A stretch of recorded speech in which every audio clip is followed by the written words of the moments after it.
patience. Money comes and goes, but image for lonely face. Gotta stay consistent, the P is the persevere. The I is for integrity, innovative career. The O is optimistic, open and never shut. The N is necessary, cause I'm never giving up. See, they ask me how I can. When we invest in our communities, we create opportunity. And when we create opportunity, the people of New Jersey seize that opportunity. They reach for it, they build on it, they make it their own. In doing so, they build a brighter future for all of us. That has been my life's work, working to bring opportunity to the people of New Jersey, working to make sure that everyone gets a fair shot. And that's why I'm running again for the United States Senate, to make sure that opportunity is there. Opportunity is what makes America great. It's what makes this country exceptional. The promise that anything is possible because everyone is welcome and all of us are equal. That's the story of America. It's a story I know well, because only in America could someone like me stand here as your United States Senator. Someone whose mother was a seamstress and father a carpenter. Someone who was the first in my family to go to college, just like many Rowan College students will be. Someone who had big dreams and now proudly stands with all of those who are dreamers. Someone who had to work hard for everything, but who had the opportunity because America is the land of opportunity. So whether you grew up across the river from the Liberty Bell, or as I did staring up at the Statue of Liberty, we New Jerseyans are united by our love of freedom, our thirst for opportunity, our respect for diversity, and our belief in the American dream. We're a state of immigrants, of dreamers, of innovators and inventors, of hardworking families who believe in the promise of this nation. The promise that in America, hard work is rewarded. That if you give it your all, you get ahead. And that if you do your best, your children will even do better. Yet these days, many Americans feel like the promise isn't holding up. Families are working harder than ever. Meanwhile, Washington barely works at all. The result is an economy that works against the American people when it should be working for them. For young people, it's mountains of student loan debt they cannot overcome. For workers, it's the 1-2 punch of stagnant wages and soaring living costs.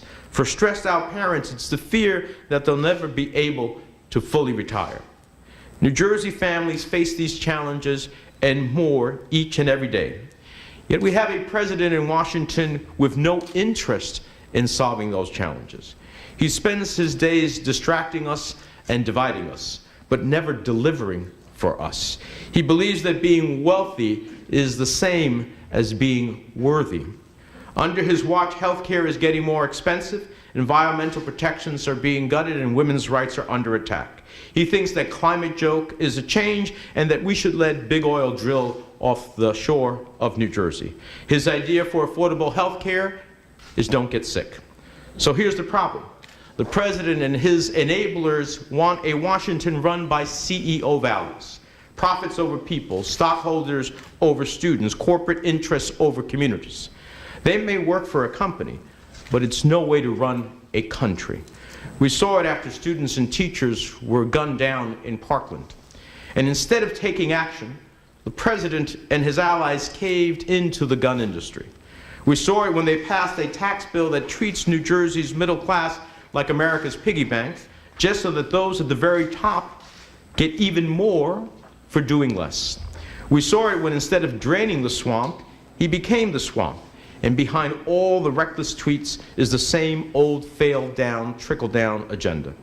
Well, I've yet to see a corporate tax cut, repair a bridge, cover a tuition bill, or pay for a senior's medicine. The idea that if the rich get richer, the benefits will trickle down to the rest of us has never worked, and it sure isn't working now. Since the passage of the Trump tax plan, corporations have spent $225 billion of their tax cut buying back their own stock and padding the profits of wealthy shareholders.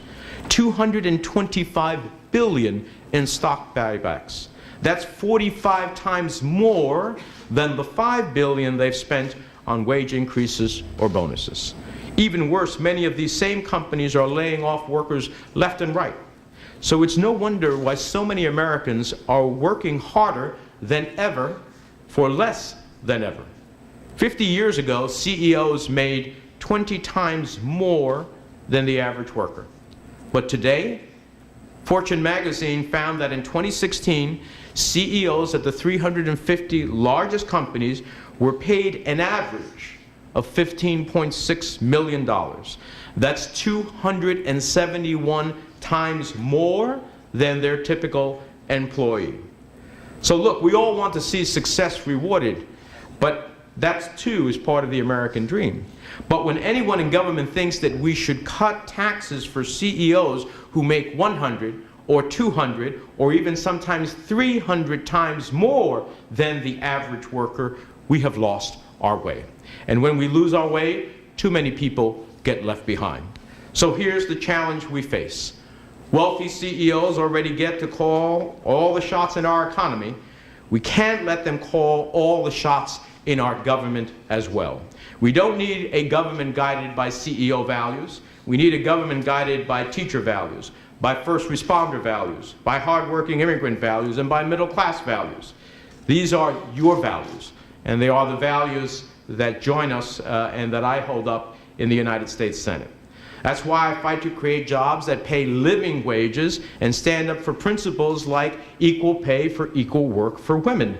That's why I work tirelessly to bring federal funds back to our state, investments that create jobs right here in South Jersey, investments that unleash opportunity and grow our economy, like the federal funding to bring the KC-46 tankers to Joint Base McGuire-Dix Lakehurst, America's one and only tri-service base and South Jersey's largest employer, or the transportation grants that made the new port in Paulsboro possible.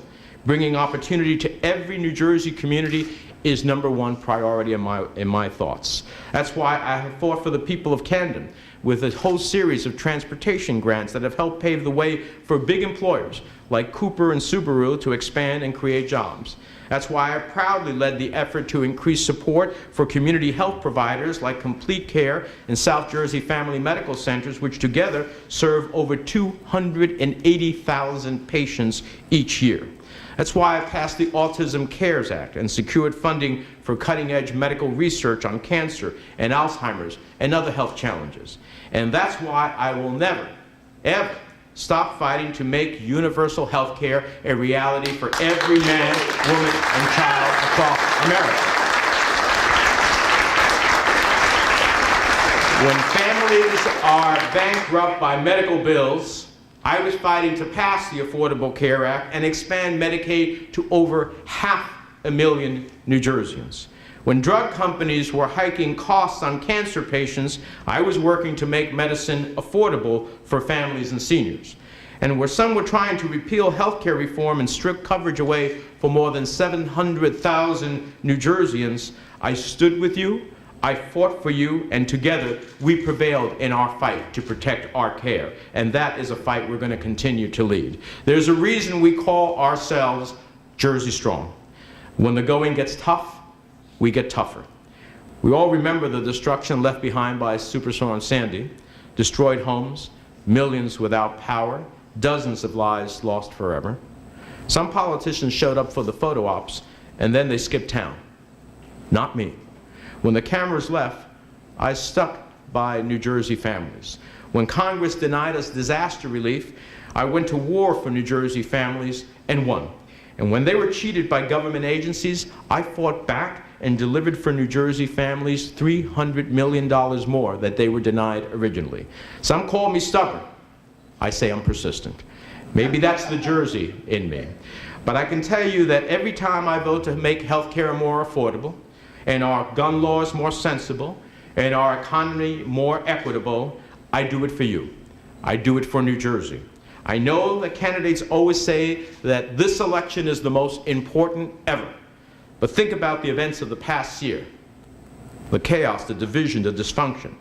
No matter what you care about, the safety of our schools, the health of our families, the security of our country, your votes and your support have never mattered more.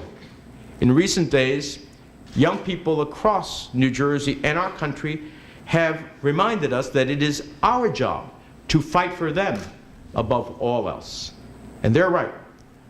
Our children deserve a government that will tackle the big challenges like climate change and protect pristine natural resources like the Jersey Shore.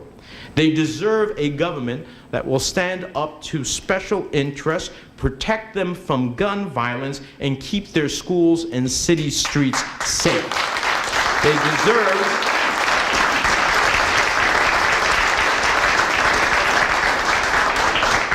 They deserve a government that will champion their success, a government that will not trash or trample, but stay true to our values.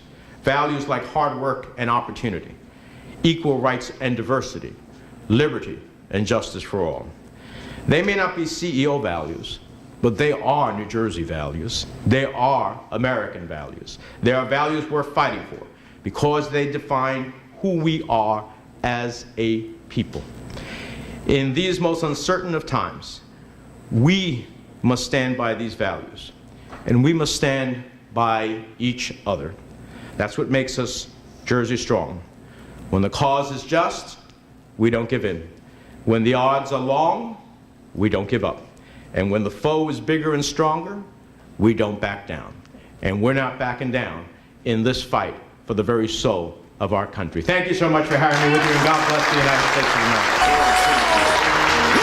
The C is for the courage I possess through the drama. H is for the hurt, but it's all for the armor. A is for my attitude, working through the patience. Money comes and goes, but M is for motivation.